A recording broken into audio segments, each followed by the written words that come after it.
Press the bell icon on the YouTube app and never miss. Hi everyone, मैं आप सभी का एक बार फिर से सेमिनरी क्लासेस में स्वागत करता हूं। तो आज की इस वीडियो में हम लोग जानने वाले हैं द एज ऑफ रिवॉल्यूशन 1830 से 1848 के बीच में यूरोप के जो बड़े बड़े कंट्रीज में रिवॉल्यूशन हुआ है उसकी कहानी जानेंगे। अरे पिछले वीडियो में हमने क्या पढ़ा था जी, रिवॉल्यूशनरीज के बारे में। अब रिवॉल्यूशनरीज क्या करते हैं, रिवॉल्यूशन कहते हैं, तो उसके बारे में अब यहाँ पढ़ेंगे।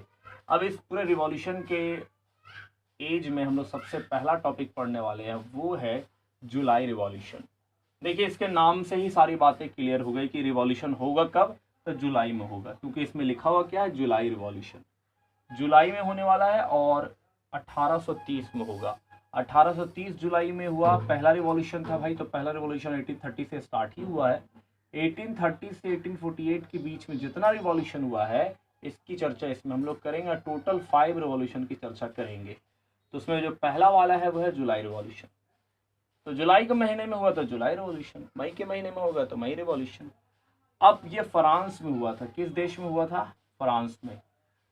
तो ये बात समझ में आपको आई कि जुलाई रिवॉल्यूशन का मतलब जुलाई में हुआ है, लेकिन हुआ कौन से देश में? फ्रांस में। अब इस रिवॉल्यूशन में क्रांति में कुछ ना कुछ तो बदला होगा। अब पहले आप पढ़ चुके हैं कि ट्रीटी ऑफ वियना में ये कहा गया कि बर्बन किंग्स को रिस्टोर किया जाएगा भाई। बर्बन किंग्स को रिस्टोर कर दिया गया था ट्रीटी ऑफ वियना में। इन्हें बोल दिया गया कि आप ही यहाँ के राजा हैं दोबारा से। ये अब कह लीजिए कि किस में कहा गया था? ट्रीटी ऑफ वियना में, जब नेपोलियन हार जाता है और बाकी लोग जो यूरोपियन गवर्नमेंट जो बनाते हैं कंजर्वेटिव थिंकिंग के लोग रहते हैं। लेकिन यहाँ जुलाई रिवॉल्यूशन में ये बर्बन किंग्स को भागने पर मजबूर किया जाता है। रिवॉल्यूशनरी लोग, कुछ स्पेशली जो लिबरल नेशनलिस्ट में बिलीव करने वाले लोग थे, नेशनलिज्म पे जो रिवॉल्यूशनरीज लोग थे, उन्होंने क्या किया कि लुइस फिलिप से बर्बन किंग को रिप्लेस कर दिया, यानी इसको हटाया और इसकी जगह पे एक नए राजा को बैठा दिया। ये भी राजा ही था, लेकिन ये जो राजा था ये कॉन्स्टिट्यूशनल मोनार्की का राजा था। यानी ये राजा आदेश तो देगा but he will give the order according to what is written in the constitution. तो ये एब्सोल्यूट मोनार्की से हम लोग कॉन्स्टिट्यूशनल मोनार्की की ओर मूव कर गए जुलाई रिवॉल्यूशन में। आई होप कि समझ में आ गया होगा। जुलाई रिवॉल्यूशन मतलब रिवॉल्यूशन हुआ कौन से महीने में? जुलाई में।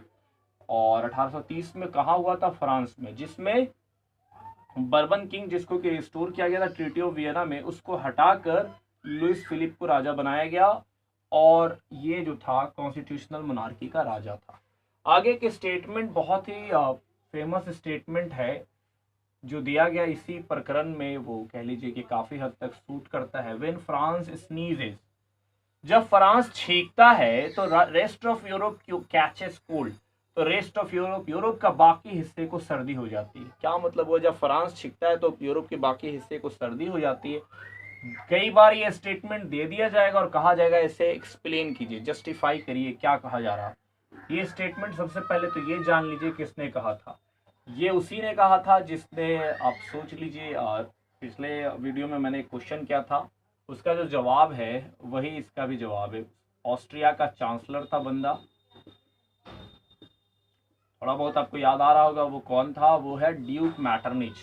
तो ड्यूक मैटरनिच ने ये स्टेटमेंट कहा था कि जब फ्रांस छींकेगा तो पूरे यूरोप को सर्दी होगी। इसका मतलब कि अगर फ्रांस में कुछ भी होगा उसका असर पूरे यूरोप पे देखने को मिलता है। अलग यूरोप के अलग अलग हिस्से पे उसका असर होगा। तो अभी फ्रांस में क्या हुआ था? रिवॉल्यूशन। तो इसका ठीक असर देखने को मिलता है बेल्जियम में। बेल्जियम क्या होता है? नीदरलैंड से जुड़ा हुआ होता है, यानी नीदरलैंड के कब्जे में होता है।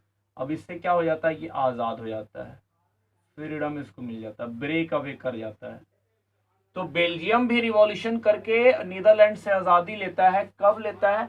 जब फ्रांस में रिवॉल्यूशन हुआ तो उससे उन लोगों को प्रेरणा मिली और उन्होंने भी अपने जो उनके यहाँ रूल कर रहे थे, उन पे जुल्म कर रहे थे, अत्याचार कर रहे थे, उनको बोला कि निकल लीजिए, यू गो आउट, 9-2-11 हो जाइए। तो ये बेल्जियम की कहानी है। यहाँ पे एक बार फिर से हम लोग समझ लेते हैं। जुलाई रिवॉल्यूशन जुलाई में हुई फ्रांस में 1830 में। इसमें बर्बन किंग को रिप्लेस किया गया लुइस फिलिप के द्वारा, जो कॉन्स्टिट्यूशनल मोनार्की का हेड था।